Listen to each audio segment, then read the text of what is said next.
Hey, what's up, everybody? It's Jeffrey Lyles back at you again with another installment of Lyles Figure Files, part of the Lyles Movie Files brand. So, I have been out searching frantically at different Targets, at different Walgreens, hoping to score a major figure payday. I've had zero luck.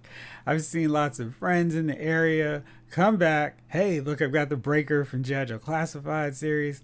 I've got this figure already pre-ordered, and I don't know if you've done a lot of pre-orders with Target, but like every other day it seems they're charging my card or pre-authorizing the card. So it's like they're taking up this money because I've got that. I've got the Age of Apocalypse X-Men, the Lando, Cosca Reeves set of Star Wars Black series figures. All of these figures just kind of popping up like, hey, there's another pre-order. So I hate it really. And I would just prefer to find these figures so Target just doesn't keep cycling through every few days. Speaking of cycles, the Ram cycle with Breaker looks amazing. I've seen a ton of photos from people that have this set. It looks amazing. Can't wait to actually get mine. My pre-order is supposed to come October 11th, but if you've ordered from Target, you know that's always a crapshoot. And it could be a set of, hey, do you want to approve this delay? Do you want to approve this delay? Do you want to approve this one? And then, hey, surprise, we decided to cancel it because you missed our window to approve the delay at 3:33 in the morning. So hoping to find this guy, hoping to find a great head sculpt, paint job, and try to track down some theme that I can use for some bubblegum because you can't have Breaker without the bubblegum. Even G.I. Joe Rise of Cobra understood that. So hopefully I can find him soon and I can show him off in the next episode or next installment of Lyles Figure Files. And I had zero success with any of the Marvel Legends exclusive to Walgreens. I basically had zero success with Marvel Legends lately. I've seen a lot of reports where people finding the Armadillo wave from Spider-Man, No Way Home, and they were getting the Age of Apocalypse X-Men figures at Walmart's and Target. I haven't even seen the Legion that's been popping up at a bunch of Target stores. Also, had no luck there. I've seen a few of the Eternals figures. I've seen Druig. I guess that's how you say his name. Seen him. Haven't seen much else. And I was fortunate enough to get an Odin on clearance price. So that meant he was half off. So I got him for 13 bucks. Really happy about that. I wasn't jazzed about, oh, I've got to get this Anthony Hopkins version of Odin. But when I got the guy for 13 bucks in my hand, I'm like, let's get it. And he can fit in as another Asgardian, which is great because that's something that can just fill in more people for display. So hopefully we'll get some more of those MCU Asgardians so I can plug them into my collection. No luck whatsoever on finding a Surtur for 50% off because that would have been great to get him for $26. But I didn't get him, so the hunt continues just to get that figure. So there are a lot of cool, exciting figure reveals, a lot of which are from lines that I haven't been collecting, but now they're popped up on my radar, and I'm kind of interested in seeing more about them. First up, Beast Kingdom revealed their set of Dark Knight Returns, Batman, and Carrie Kelly as Robin. It is a really impressive looking set. I know everyone has tackled this license. We've got McFarlane Toys, we've got Mezco, we've got Mafex. Everyone has taken a shot at these figures in particular. But I think, just kind of like the initial impression, these guys hold up pretty well to, most of them. I guess Mafex and Mezco are the two that kind of are in the lead in terms of the best interpretations of Dark Knight Returns. But this could be a very close competitor. You see here, they've got the iconic shot. I mean, you can't do anything from Dark Knight Returns without doing this shot. The leaping in the air, lightning. We don't have the lightning, but we have everything else. We got Carrie Kelly there, Robin soaring along. And I think this figure really captures the Frank Miller style of her a little bit better with the very slender legs. She looks small next to Batman. He's not the hunking tank that we've seen some other figures, but I think next to this version of Robin, he looks really good. So we've also got Batman with his Wolverine claws. I love that because it's just a cool look. And you've got him with the gritted teeth. He looks ready to rumble, ready to fight off the mutant leader, Two-Face, Joker, all of them. Just love that. I've always loved that setup with his claw batarangs. Really looks cool. And now in this one, you can see how Beast Kingdom threw in a little bit more of a darker wash into the figure, so you can see all the furrowed brow. And this head sculpt actually has a light up function. Now, I didn't ever think I needed a light up head sculpt for Dark Knight Returns Batman, but it's a nice little feature. The outfit looks pretty good too. It's got the oval, it's pretty big. The fabric, the texture on the outfit looks good too. And you can see the glove also has that dirty wash as well. So pretty impressive work on this guy. And Robin has kind of a dark Kelly green, and you see it kind of show up. Having a bit of a visual from the comic book with that black in the green, I think that's a pretty nice setup there. She doesn't have an unmasked sculpt, of course, because she doesn't wear a mask or a cowl or anything like that. She just has those goggles. So they gave her an alternate head sculpt with her hair kind of flared up. I like that. Always a fan of alternate head sculpts whenever you can get them. And I think this one works really well for her. So here's everything. You've got all the accessories with these guys. Robin has her slingshot. Looks like 2 other sets of hand sculpts. Then Batman has several different sets, 3 batarangs for him, different face plates, and they both have alternate head sculpts. Can't beat that. What I was really impressed about with this set, you can get both of these guys for $150. Not bad. I haven't gotten a Dark Knight Returns set. I know I'm the one guy that doesn't, but I'm kind of thinking I'm interested in these guys and would definitely press the Starship Troopers button of yes, I'd like to learn more. So stay tuned. I may pick these guys up. Next up, from the Star Wars Black Series brand, we get George Lucas in disguise as a stormtrooper. Hopefully his aim is a little bit better. Now this is an older portrait of George, not the 1977 black-haired young about to take over Hollywood for my Star Wars property. This is older. I've sold off the license to Disney. What did I do? George Lucas, kind of serene head sculpt. Looks like he's still reading about people hating on the prequels online. Got the blaster, got the helmet. Typical stormtrooper presentation, just with a new George Lucas focused head sculpt. But I think that's kind of the catch on this one. People like those figures with the creators, like the Aliens, James Cameron figure. Now you've got the Stormtrooper version. George Lucas, hang it up.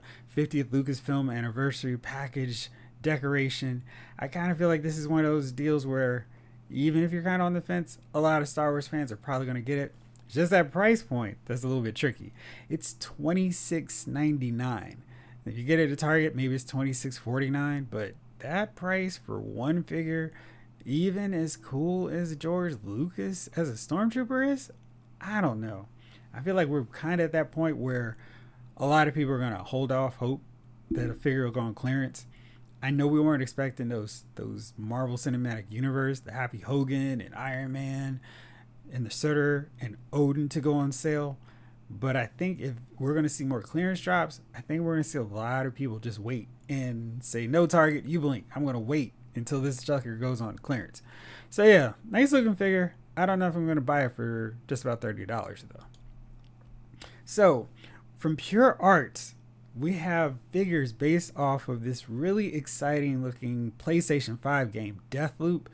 And we've got 2 figures of the leads. We've got Colt, we've got Julianna Blake. So they got cool names. These figures look really well done too. Got some great detailing on both of them. Cloth outfits. Like the work on those boots. You can't quite see it as well as I'd love you to, but I've got some nice grime. He's got a lot of weapons. Detailing on that leather jacket is fantastic. Good articulation. You can see the tread on the boot. I'm kind of interested about that foot peg though, because it does not seem to match the rest of his skin tone. So hopefully that's something they'll be able to darken up when it actually gets released in full. But I don't know. It's probably not. It's probably just me. But I can't help but look at Colt and say, this is a method man. And he really looks like him to me. I'm just like, he is ready to bring the pain with this big shotgun style gun he's got. You see all the detail in the jacket. It looks cool. But I'm just hearing Takao. But yeah, big guns, great expression, great detailing. The figure actually looks black. You see with the hair, the facial hair as well. Just a really nice looking figure for me. And then we go over to Julianna Blake, and she's got the cool outfit from the game. Hair as well. Definitely no, let's just throw a figure together, paint her black, and we'll just hope for the best. You can see they really put the effort in here. The outfit is really nicely tailored. See all the lines from her shirt going down, right down to the pants. Matching shoes with her outfit. And got her guns. She's also got a knife. And she also has a huge gun. And nice articulation as well, because you can see her hit a very feminine pose there, holding her hands on her hip, leg up. I like it. It's a really nice job. But then she can hit the sniper pose, which looks really well done. And that sniper gun also has a scope that goes up and down. So I really like that. That's a really nice job on there. And then this detail on the head, like the earrings, the freckling on the face, the hair sculpt. And you can see the little red in her iris. I'm like, wow, that is an amazing paint job. So these Deathloop figures really look good, and they should, because they're $250, so they're clocking in right around that Hot Toys old price point or no, I guess that's the current Hot Toys price point. But I really like the look of these figures. I haven't played the game yet, but I kind of want to support because it's got 2 black leads in there. We don't see that a lot in video games. So I also need to get a PlayStation 5, so I guess maybe I should do that before I play this game. So anyway, figures look really good. I'm very interested and very curious to see what the reaction to these guys is going to be. Now, just before I was about to start this episode, I got the big news that we got a new drop of WWE photos from Mattel. So this is the Elite Top Pick first wave for 2022. Only 3 figures. So I wonder if one of them was Daniel Bryan or Adam Cole or Bray Wyatt. So much speculation with all these guys leaving / getting fired. But this wave's only 3, not the typical 4. I really like the look of this Jeff Hardy. I hate those plastic shirts though. It doesn't look great the way it's hanging off of him. I think it works a little bit better for somebody like Goldberg, who has a broader torso. This looks like it's a sheet hanging off of Hardy and doesn't have any natural, drop down like its shirt would. Goldberg, they keep cranking out Goldberg figures, and clearly they sell, but there's no difference from this one than any other one. They've given this one the blue title. I think that's the Universal. I have lost track because I don't care about these titles anymore in WWE, but he's got the blue one. I think the color looks cool, like blue, so that's that. But the Roman figure really looks well done. My thing with Roman is I feel like they've got to put him in the Ultimate Edition line. So do I want to get this one or just keep waiting? Because I feel like we've got to get the head of the table sooner rather than later on that line, because that's the premium WWE Mattel line with the advanced articulation. Butterfly shoulders on Roman Reigns would be absolutely essential because he can do the Superman punch. You see Roman has the double jointed elbows, which is a big improvement for this line overall. So looking forward to that. Basic, of course, has a new line, new wave. They keep cranking these guys out. This is the first one of Isaiah Swerve Scott. Now, of course, and with the rest of Hit Row, but this is him from his early solo days rocking it on his own in NXT. That head sculpt is tremendous. And it's not the best expression, but it definitely looks like Isaiah Swerve Scott. And here's a look at the new packaging. They've shifted it up totally. I think the basics probably looks a little bit better than some of the other lines. Some of them are a little bit busy. I'll show you them as we go along here. But this one's their basic presentation. Shows you the guy, shows you the name. I was actually looking for some basic figures lately, so I appreciate the big portrait because when I'm moving the figures on the shelf, it's a lot easier just looking at that big picture. That's something that the AEW Unrivaled figures really desperately need, because with that black and gold text, it's really hard just to make it out, even if you're just this high up above trying to see them. But yeah, so it's not bad. It's a lot of red, a little bit of blue, a little gold. So you'll see it for sure on the pegs. Here's a chase version. As always, I tend to like the color figures with just a little bit more than just black or, a basic color like this. And it's alright. It's definitely good for people who want a variant. And this is the full wave here. It's got the Rock. This is a little bit longer hair, so it's not quite Hollywood Rock, but he's got the vest. Maybe this is from his corporation era where he's taking on Stone Cold and Mankind. Got another Jeff Hardy. We've got Ember Moon. She's a very weird figure because the whole torso is weird. There's no sculpted detail. And so her chest piece looks really bizarre. I do like the fact that they included the straps hanging down from her waist.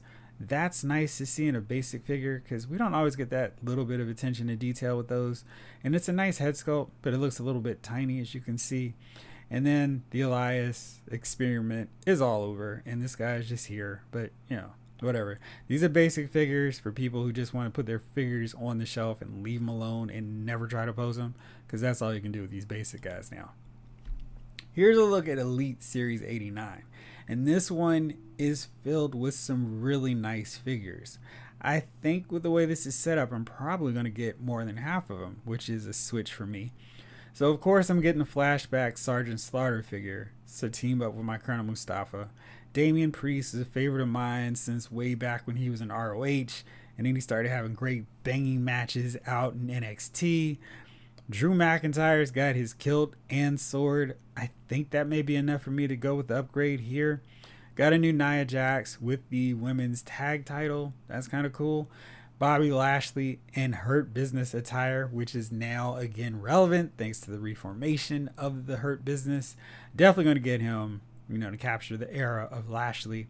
And Dominic Mysterio to match the Rey Mysterio figure. And he's also got a kendo stick, which is a weapon I don't think we've seen from Mattel in a very long time. I don't have one, and whenever I get around to him, Sandman Custom will definitely appreciate it. Now, also in that wave that I forgot is the Walmart exclusive figure of the Goon. So you can get your Cowboy Bill Irwin as a crazed hockey fighter. So you can throw him in there as well. Legends 13 pictures were interesting because we didn't see what attire Triple H is wearing underneath this outfit. I really like the head sculpt though, because that is actually more of what I think of when I think of Triple H during this time frame. So I'm really curious to see what's underneath there and if it's just going to be a basic green or whatever. But I like that these pants are also baggy, so maybe I can give them to my Tommaso Ciampa figure, whose camouflage tights were way too short. We got Jake the Snake here. They fixed up his head sculpt a little bit more, so it's better than that Legend Series 2, for those of you who remember that figure way back in the day. He also has the gray variant figure from his Blink and You Miss feud with Sting and prompt departure from WCW. Got the Hurricane. I wasn't able to get the first one from Elite 74, so I'm really glad we're getting another shot at him. Cowboy Bob Orton is in blue tights, but he also has a cast accessory, which makes this guy an immediate purchase for me. And he's also got boxing gloves, so you can put him in the ring against your Mr. T from that 2-pack with Roddy Piper. Really nice set. Target exclusive. Hopefully no Target.com exclusives. I finally succeeded though. I happened to be up at 3 in the morning and was able to get the final Brutus Beefcake figure. I am hoping against hope that it's the chase so I can get blue tights to team up with my Greg the Hammer Valentine in his yellow tights and not have a matched dream team. But I'm very happy to get these guys, and hopefully none of this wave is just exclusive to Target.com, because Target actually does a really good job of stocking their legends, and I like being able to just find everybody at once on the shelf and buying them, especially if I have some Target reward points. So next up, we get the Championship Showdown series. Now, I don't know if you remember this line before, but the big deal with them was they had the plates with the characters. So you had like the little logo, you put on the Championship Showdown belt. They scratched that now. Now they have stands, which is a really interesting departure because I feel like it was really early to drop that format. Maybe it wasn't that successful, but you see here we got Roman Reigns versus Cesaro. We got Rhea Ripley versus Charlotte Flair. And Kane versus Stone Cold Steve Austin. I'm pretty sure that latter one is from their King of the Ring match, because I think Stone Cold had a staph infection, so he had to wear that big elbow pad. That may be a nice accessory for other figures. Charlotte and Rhea's from their match at WrestleMania, where the Queen had to, of course, win and take another title, even though Rhea Ripley was the one that really should have won that match. And I don't remember when Roman took on Cesaro, but it was actually a decent feud. So that's this setup. Next up, we've got another Target exclusive. This is the Royal Rumble, and this one is Yokozuna with Salt, Bucket, Canadian Earthquake, Big E, and my girl Dakota Kai. No purple/pink hair for her. This is classic. I've just turned on all my buddies, and I want my respect, darn it. The Build-A-Figure for this wave is Jimmy Hart. I like this not-so-specific attire. This way he can just kind of be the manager for all of his teams. I'm kind of looking at it like a Hart Foundation, because he tended to wear more character or wrestler-specific gear later on in the late 80s and late 90s, or yeah, I guess late 90s too, because he was rocking out with the Dungeon of Doom. No new additions on those guys, but I really like all of these, and this is going to be one of those rare sets where I'm happy to get all four to build a figure, as opposed to like that set with the Edge that looked terrible, had a terrible head sculpt and had an awful paint job, just so I can complete my Paul Ellering figure. Now, here's something I was really surprised with Mattel's restraint and not immediately putting a Stone Cold figure with this. But we have a Wrecking RTV. And, you know, you remember back after he basically was done wrestling, Stone Cold was running around on this all the time as he would go back and forth as the general manager tormenting Eric Bischoff. So I love these Wrecking vehicles. We've got a car, we've got an ambulance, and we've got an ATV. So this is definitely a Stone Cold accessory, and I'm glad we got this.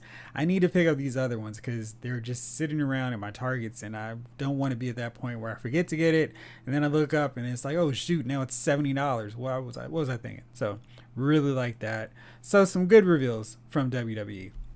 Lastly, I got the Sarge in the mail today. My Ultimate Edition figure.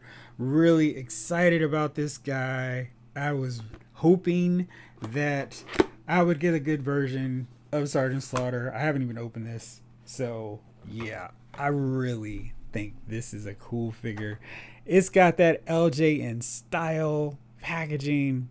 And, yeah. I'm all about these Ultimate Editions.